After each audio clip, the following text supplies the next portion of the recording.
Good morning student. Vidyasagar online classes में आप सभी का स्वागत है और आप हैं मेरे साथ जिसका नाम है संयोगवश विद्यासागर ही, ठीक है। तो चलिए पहले तो हम बता देते हैं कि जिसको भी क्वेश्चन चाहिए तो बाबू टेलीग्राम से जुड़ना पड़ेगा और टेलीग्राम का भी सेम नाम है जो हम लोग के चैनल का नाम है विद्यासागर ऑनलाइन क्लासेस। तो हम लोग शुरू करते हैं बाबू आज का टेस्ट और टेस्ट नंबर हम लोगों का साइंस का 17 नंबर है। तो इसमें हम लोग पहला नंबर क्वेश्चन हमारे को दिख रहा है बाबू, ये क्वेश्चन क्या है इस पर फोकस करेंगे, क्वेश्चन पे फोकस करेंगे। क्वेश्चन है बाबू हम लोगों का ज्योति तीव्रता का मात्रक क्या है। ज्योति तीव्रता तो यहां पे बाबू हम लोगों को दिया गया है वेबर, फैराडे, क्यूरी, कैंडेला, ये सब दिया हुआ है। तो हम लोग जब बात करेंगे बाबू ज्योति तीव्रता का, तो ज्योति तीव्रता उन मूल राशियों के अंतर्गत आती है जिसको 1960 में माना गया और 1971 तक शुरू किया गया। जैसे आप लोग पढ़े होंगे बाबू कि एक यूनिट जो है हमारे पास मीटर है, क्लियर। एक पढ़े होंगे आप लोग कि हमारे पास यूनिट है जिसका नाम सेकंड है। एक यूनिट है हमारे पास जिसका नाम क्या है बाबू, किलोग्राम है। क्या नाम है उसका, किलोग्राम नाम है।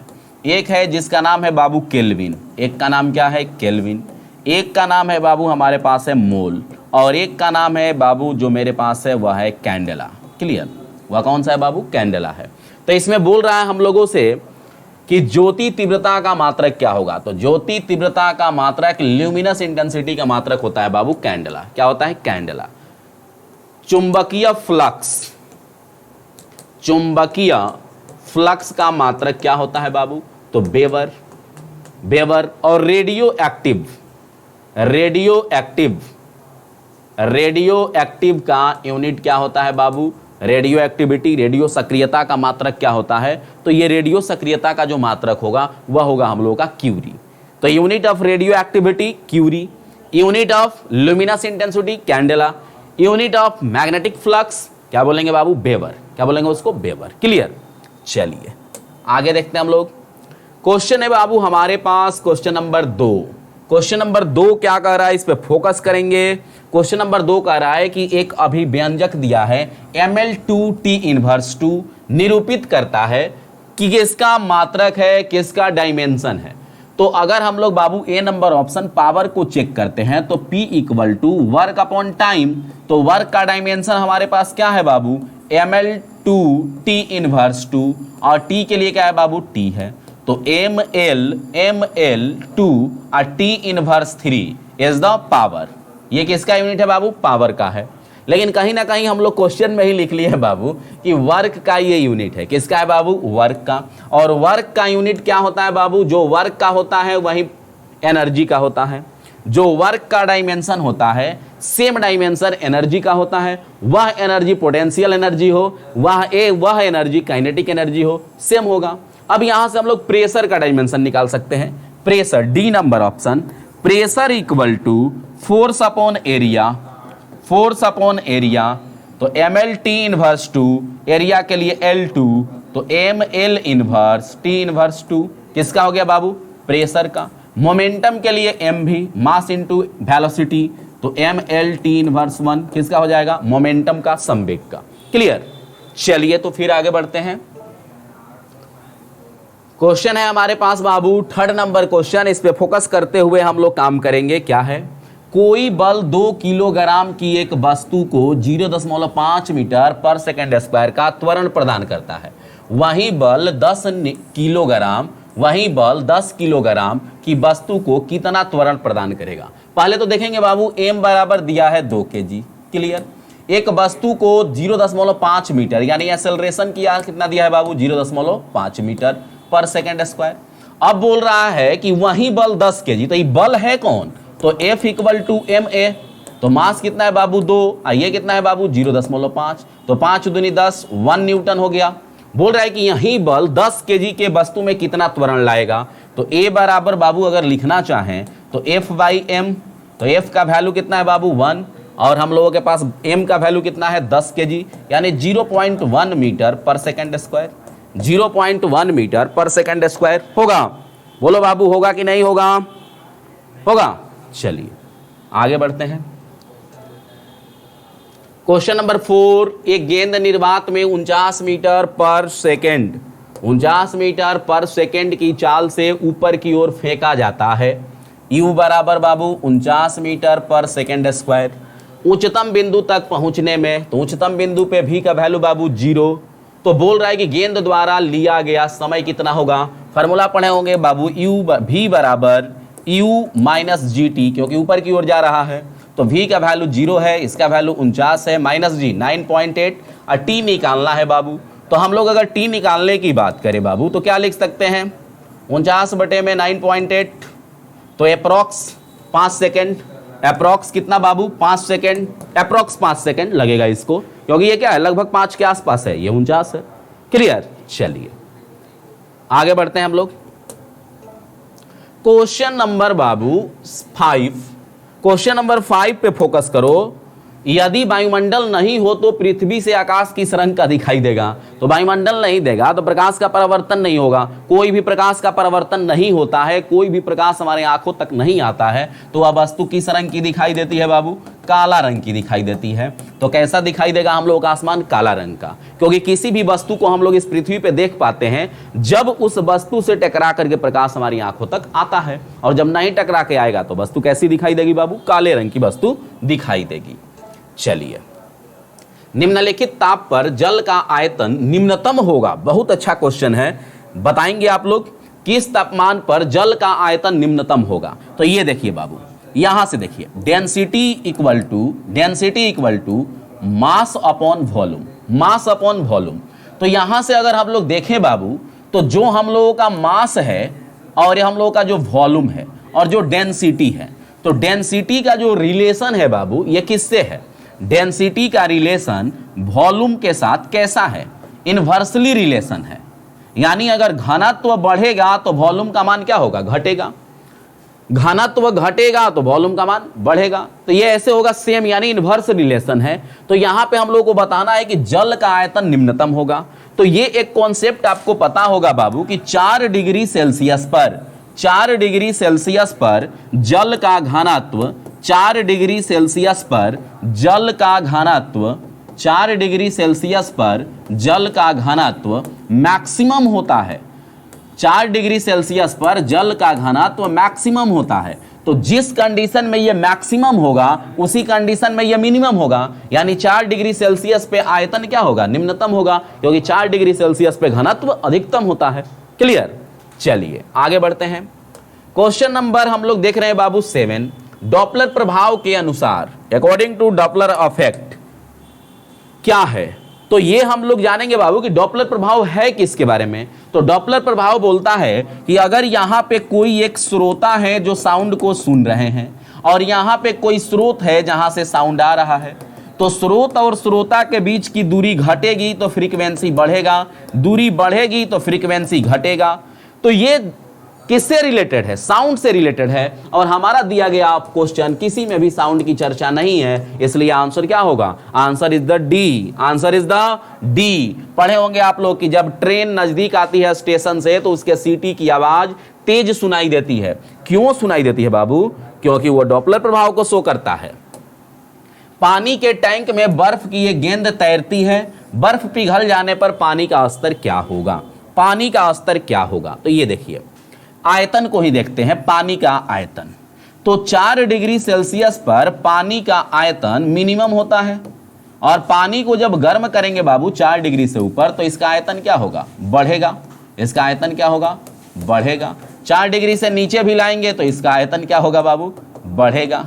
ठीक है, तो आयतन बढ़ा हुआ रहता है। जब पानी 0 डिग्री पर है, सॉलिड फॉर्म में है, तो इसका आयतन बढ़ा हुआ रहता है, और जितना आयतन बढ़ा हुआ रहता है उतना ही आयतन उसका बाहर दिखता है, और जब पिघल जाएगा तो फिर वो अपने निश्चित टाइम पे आ जाएगा जितना पहले था।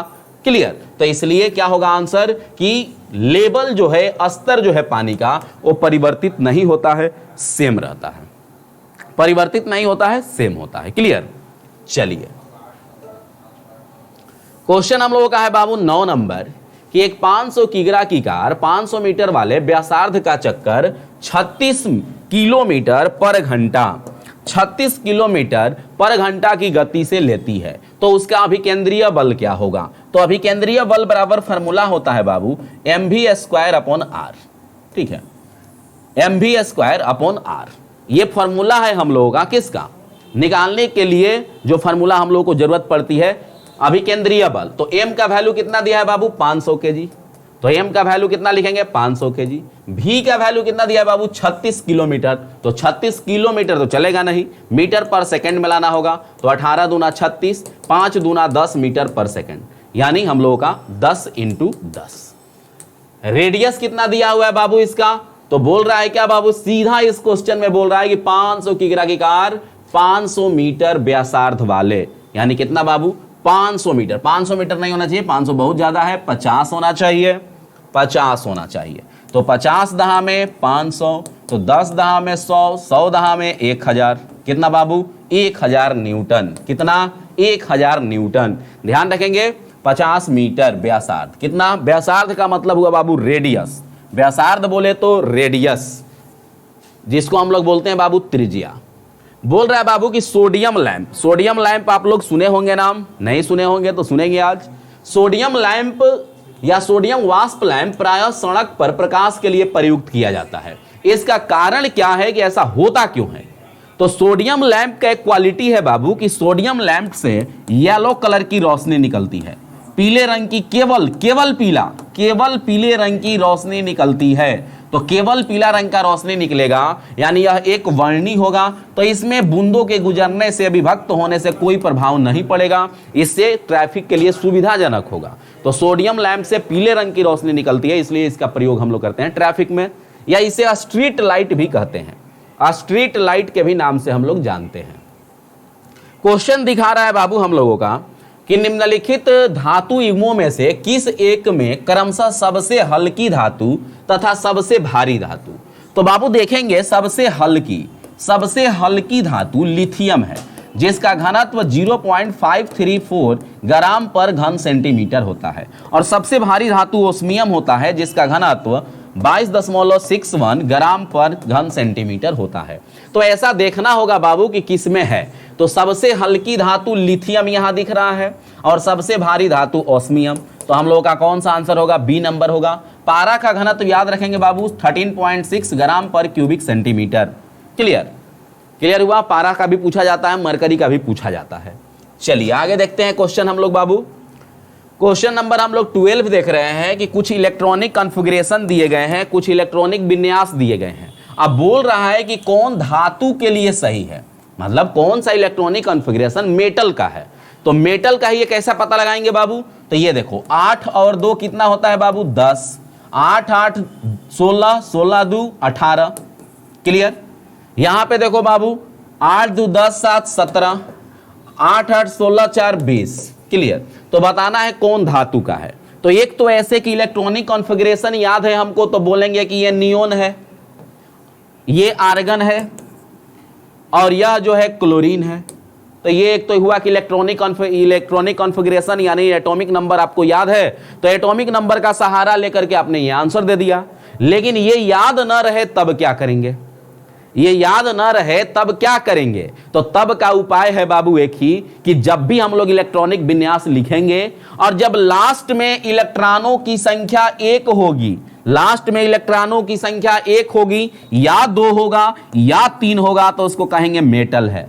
यानी यह जो 20 दिख रहा है वो कैल्शियम का है और लास्ट में 2 इलेक्ट्रॉन है, तो यह मेटल का होगा। बिना याद किए आंसर ऐसे देंगे, लेकिन याद है तो ढेर सारे तरीके हैं आंसर देने के। चलिए आगे बढ़ते हैं हम लोग। क्वेश्चन है कि ऑक्सीजन के बाद सबसे अधिक उपलब्ध कौन सा तत्व है पृथ्वी पर। तो पृथ्वी पे तत्व भाई है कौन, देख लेते हैं।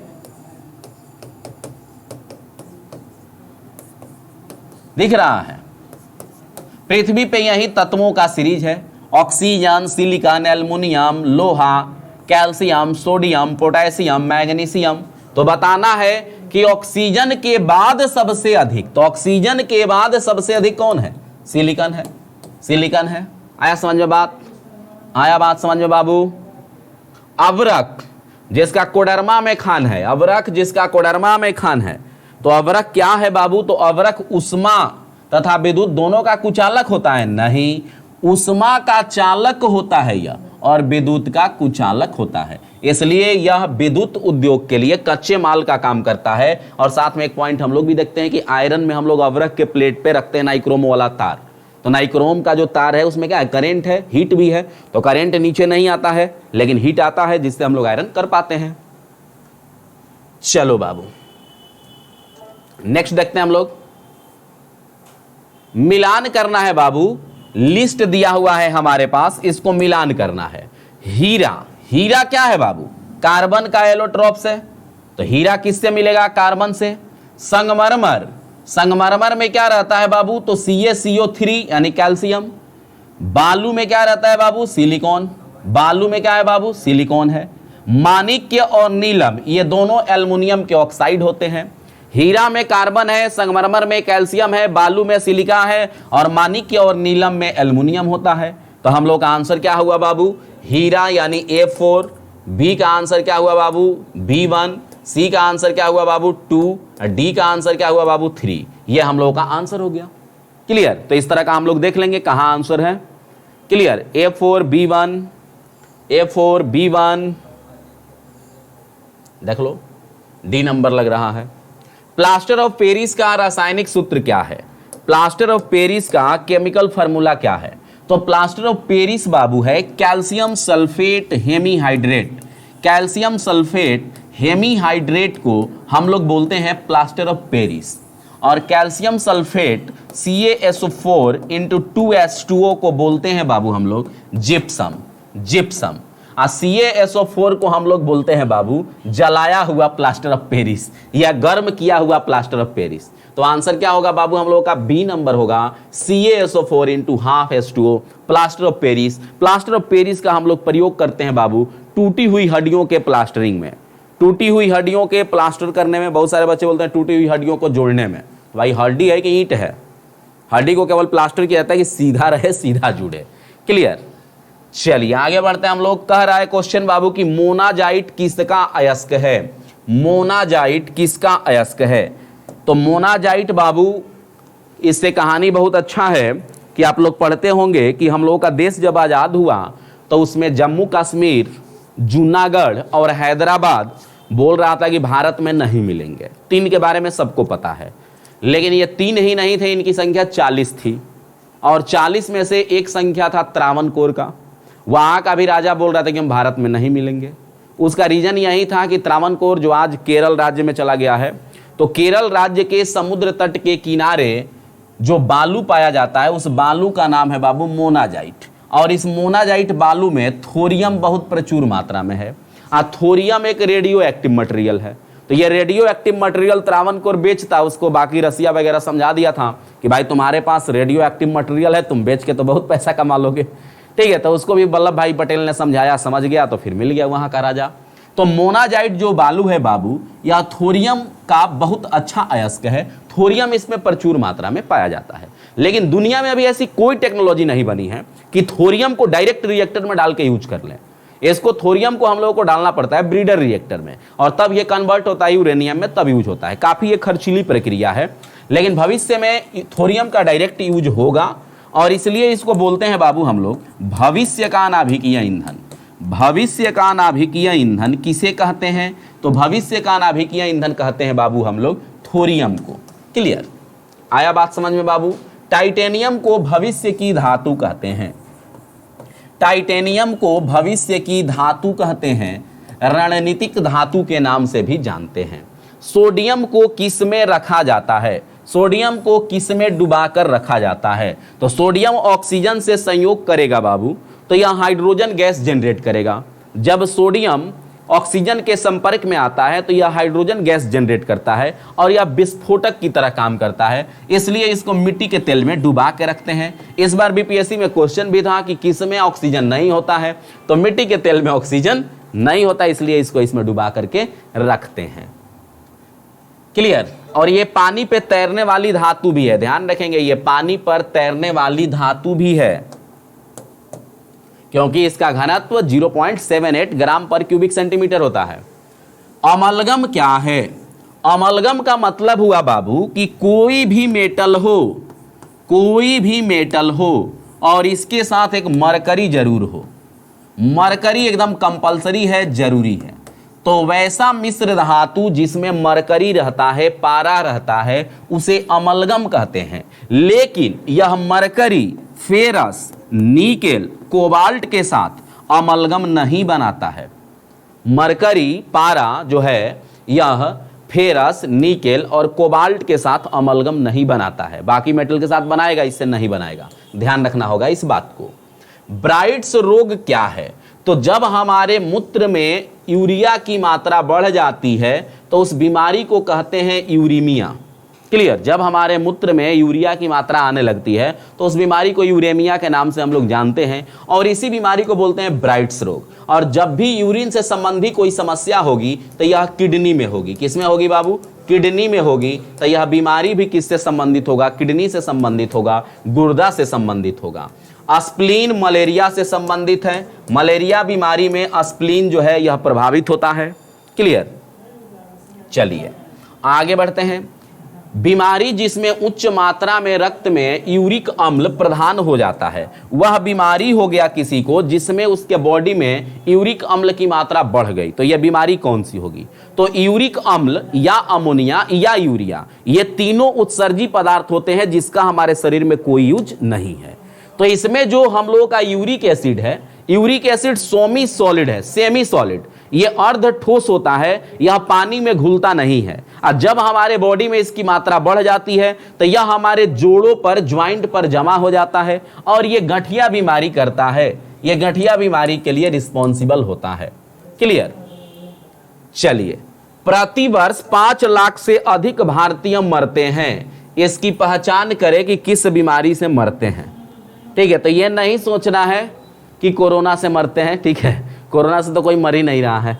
चलिए, मरते किससे हैं? तो एक डाटा यहाँ पे बाबू आपको बता देते हैं कि इस तो क्वेश्चन काफी पुराना है। 5 लाख भारतीय हर साल टीबी से मरते हैं, कैंसर से मरते हैं। 5 लाख हर साल मरते हैं, ये मिनिमम है। तो ये 5 लाख तो कोरोना में भी नहीं मरे। ठीक है? इसके अलावा 7.5 लाख बच्चे इंडिया में एनीमिया से मरते हैं। 23 लाख लोग हार्ट अटैक से मरते हैं। 40 लाख लोग डायबिटीज से मरते हैं। ये भारत का रिपोर्ट है जो बीमारी में हम लोग इतना कमांड किए हुए हैं। ठीक है? इसलिए देखें कि फेसबुक पे आजकल चल रहा है कि भाई बीमारी में सावधान रहेंगे क्योंकि भारत सरकार का हेल्थ बहुत खराब है, अगर बीमार पड़ गए तो साफ हो जाएंगे। चलिए, तो हम लोग ध्यान रखेंगे कि भारत में 5 लाख से ज्यादा लोग मरते हैं टीबी से, जिसको हम लोग बोलते हैं क्षय रोग, तपेदिक के भी नाम से जानते हैं। पहले सामान्य टीबी होती थी बाबू, तो उसको हम लोग बोलते थे टीबी, ट्यूबरकुलोसिस। अब आ गया बाबू XDR, XDR TB, MDR TB, MDR TB, TDR TB. और ये ऐसे टीबी है जिसका कोई इलाज नहीं है। ठीक है? इसका इलाज है कि नॉर्मल हुआ है तो 2 साल तक व्यक्ति दवा भी नहीं खाएगा तो जिंदा रहेगा, फिर दवा खाएगा 6 महीना में ठीक हो जाएगा। लेकिन अगर कहीं उसको इस तीनों में से कोई एक है तो इसमें मिनिमम खर्च होता है बाबू इलाज कराने का 25 लाख रुपया। ठीक है? और 2 साल में 400 इंजेक्शन लेना पड़ता है, एक दिन बीच करके, तो पेशेंट आधा में ही मर जाता है। तो काफ़ी खतरनाक बीमारियों में से एक है, कोरोना से भी खतरनाक है, इसलिए दूर रहेंगे इस सब बीमारी से। चलिए आगे हम लोग बात करें बाबू, निम्नलिखित में से कौन सा रोग कीट के काटने से होता है? तो स्कर्वी जो है विटामिन सी की कमी से होता है, निमोनिया जो है लोहा की कमी से होता है, दमा जो है कवक से होता है, और डेंगू जो है मच्छर के काटने से होता है। अब मच्छर क्या है बाबू? कीट है। तो इसलिए आंसर क्या होगा? बी नंबर होगा कि डेंगू, चिकनगुनिया, जीका, मलेरिया ये सब कीटों के काटने से होते हैं। बायोडीजल बनाने में किस वनस्पति का उपयोग करते हैं? तो बायोडीजल बनाने में रतन जोत हो गया हम लोगों का, जैट्रोफा हो गया। ये पौधों जो है डीजल बनाने के काम में आते हैं, इसलिए इसको हम लोग बोलते हैं पेट्रोपादप। इसका नाम क्या है बाबू? पेट्रोपादप। पेट्रोपादप वैसे प्लांट्स को कहते हैं जिससे हम लोग डीजल की प्राप्ति करते हैं। एक क्वेश्चन हमने दिया था पिछले सेट में, करंज जो मरुस्थलीय पौधा था उससे भी डीजल प्राप्त किया जाता है। सनाई, सनाई को हम लोग सनई भी कहते हैं, तो याद रखेंगे बाबू, सनई हो गया, सनई हो गया, मूंग हो गया, और एक पौधा है ढाइचा। क्लियर? ये जो पौधे होते हैं बहुत जल्द बढ़ जाते हैं, तब इनको खेतों में जुताई की जाती है तो ये बहुत जल्दी सड़ जाते हैं और फिर ये खाद बन जाते हैं। तो एग्जाम में क्वेश्चंस पूछे जाते हैं बाबू कि किसे ग्रीन फर्टिलाइजर कहते हैं, हरा खाद किसे कहते हैं। तो हरा खाद बाबू हम लोग सनई को बोल सकते हैं, मूंग के तना को बोल सकते हैं, ढैंचा को बोल सकते हैं, ये कहलाते हैं ग्रीन फर्टिलाइजर, हरा उर्वरक। निम्न में से कौन परजीवी पौधा है, इसको पहचान करना है। बहुत सारे बच्चे कंफ्यूज होंगे कि घटपर्णी है, अमर बेल है, ब्लैडर बर्ड्स है, सूरजमुखी है। तो सूरजमुखी तो नहीं होगा, बाकी ये तीन आपको प्रॉब्लम्स करेंगे। तो घटपर्णी और ब्लैडर बर्ड्स जो पौधे हैं बाबू, ये कीटभक्षी पौधे होते हैं, कीटभक्षी पौधे होते हैं। और इन पौधों को हम लोग आंशिक परजीवी कहते हैं। क्या कहते हैं इन्हें? आंशिक परजीवी पौधा कहते हैं। और अमर बेल को हम लोग बोलते हैं परजीवी पौधा। तो आंसर मिल गया बाबू, अमर बेल जिसे कस्कुटा कहते हैं, ये परजीवी पौधे के अंतर्गत आते हैं। घटपर्णी, ब्लैडर बर्ड्स, क्लियर, ड्रोसेरा, नेपेंथिज, नियोसिया, डायोनिया, ये सब जो पौधे हैं बाबू वो कीटभक्षी पौधे कहलाते हैं। ये कीटों को मारते हैं नाइट्रोजन के लिए। 26 नंबर क्वेश्चन देखेंगे बाबू क्या कह रहा है। निम्न रक्त वर्ग सार्वत्रिक दाता होता है। कौन सा वर्ग है जिसे सर्वदाता कहते हैं? तो सर्वदाता देखिए, ए चाहता है कि हम ब्लड दें तो ए को देगा, ए बी को देगा। बी चाहता है हम भी ब्लड दें तो यह बी को देगा, ए बी को देगा। ए बी चाहता है हम भी किसी को ब्लड दें तो यह ए बी को देगा। ओ चाहता है हम ब्लड दें किसी को तो ए को दे सकता है, बी को दे सकता है, ए बी को दे सकता है, ओ को दे सकता है, सबको दे सकता है। तो ओ को हम लोग बोलते हैं सर्वदाता, यूनिवर्सल डोनर। और ए बी को बोलते हैं सर्वग्राही, यूनिवर्सल एक्सेप्टर। क्लियर। अगर हम लोगों से पूछ दे कि आरएच के आधार पर कौन यूनिवर्सल डोनर है, यूनिवर्सल एक्सेप्टर है, तो आरएच की बात करेगा बाबू तो ओ निगेटिव सर्वदाता कहलाता है और ए बी पॉजिटिव सर्वग्राही कहलाता है। ए बी पॉजिटिव सर्वग्राही, ओ निगेटिव सर्वदाता। चलिए आगे बढ़ते हैं। 27 नंबर क्वेश्चन पे देखते हैं, हीमोग्लोबिन क्या है? हीमोग्लोबिन क्या है? तो हीमोग्लोबिन को ऐसे लिखते हैं HB। हीमोग्लोबिन हम लोगों के आरबीसी में पाया जाता है। हीमोग्लोबिन में 4 आयरन के एटम होते हैं। चारों आयरन के एटम अपने साथ एक एक ऑक्सीजन को लेकर के घूमते रहते हैं। अब ऑप्शन पे आते हैं बाबू। पौधे की पत्तियों में पाया जाने वाला पदार्थ वो तो क्लोरोफिल होता है। वो कौन होता है बाबू? क्लोरोफिल। क्लियर। बोन मेरो में पाया जाने वाला पदार्थ आरबीसी होता है। मानव रक्त में पाया जाने वाला पदार्थ हीमोग्लोबिन। बहुत अच्छा, मानव रक्त में पाया जाने वाला पदार्थ है जिसका नाम है हीमोग्लोबिन। हीमोग्लोबिन में हीम यानी लोहा 3 से 4% रहता है और ग्लोबिन प्रोटीन जो है 96 से 97% रहता है। भोजन का एक प्रमुख अंग है। भोजन का एक प्रमुख अंग है बाबू। तो भोजन में हम लोग क्या लेते हैं बाबू? प्रमुख अंग में क्या लेते हैं? तो कार्बोहाइड्रेट्स लेते हैं। भारतीय भोजन में 65% कार्बोहाइड्रेट खाया जाता है। भारतीय भोजन में 65% कार्बोहाइड्रेट होता है। क्लियर। जल में घुलनशील विटामिन कौन सा है? वाटर सॉल्युबल विटामिन बताना है बाबू। तो जल में घुलनशील विटामिन कौन कौन से हैं? तो जो जल में घुल जाए उसको वाटर सॉल्युबल विटामिन कहते हैं। यह विटामिन बी और सी है।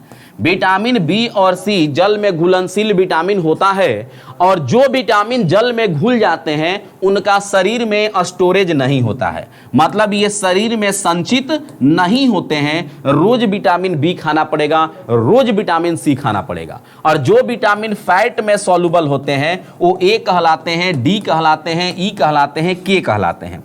और जो विटामिन फैट में सॉल्युबल होता है उसको हमारा शरीर स्टोर करता है। जो विटामिन फैट में घुल गया वो हमारे स्टोर में, हमारे बॉडी में रहेगा, लेकिन जो पानी में घुलता है वो रोज चाहिए। यानी विटामिन बी और विटामिन सी रोज लेना पड़ेगा। रोज मौसमी खाना पड़ेगा, रोज संतरा खाना पड़ेगा, रोज हरी सब्जी खाना पड़ेगा, रोज हरा मिर्च खाना पड़ेगा, तो विटामिन सी मिलेगा। बी कहां से मिलेगा बाबू? तो बी मिलता है चावल के छिलका से। चावल के छिलका का मतलब धान नहीं, ठीक है। धान से जब निकलेगा चावल, उसके ऊपर में जो छिलका रहता है उसमें विटामिन बी का बहुत अच्छा स्रोत होता है।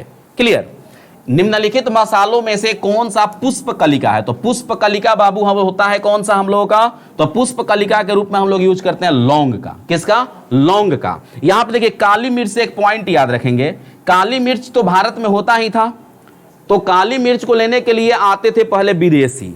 तो विदेशी को हमारा भारत क्या कहता था बाबू? कि यौवन है। ये कौन है? यौवन है। तो काली मिर्च का भारत में नाम, संस्कृत में नाम यवन प्रिय है। काफी बार क्वेश्चन पूछा गया है, किस मसाले को यवन प्रिय कहते हैं? तो यवन प्रिय हम लोग किसको कहते हैं? काली मिर्च को कहते हैं। और हल्दी जो होता है ये कैंसर से लड़ने वाला इसमें गुण पाया जाता है, तो इसलिए हम लोग का साइंस का टेस्ट नंबर कितना था? 17 खत्म हो गया। तो हम लोग फिर अगले टेस्ट में मिलेंगे, और इसका पीडीएफ चाहिए तो टेलीग्राम चैनल से जुड़ना पड़ेगा, और इस वीडियो को ज़्यादा से ज़्यादा शेयर कीजिए ताकि और स्टूडेंट बढ़ें और हम लोगों का मनोबल बढ़े, और आप लोगों को ऐसे ही देते रहे हम लोग चीज़ें ताकि एग्जाम में अच्छा करें आप लोग। तो हम लोग मिलते हैं अगले क्लास में, तब तक के लिए धन्यवाद। और कोशिश करते हैं कि नेक्स्ट क्लास से हम लोग लाइव होंगे, और लाइव होंगे तो उसका नोटिफिकेशन आपके पास चला जाएगा। तो अगला क्लास में लाइव रह के मजा लेते हैं, बात करते हैं आप लोगों से। क्लियर? चलिए तो हम लोग मिलते हैं अगले क्लास में, तब तक के लिए धन्यवाद।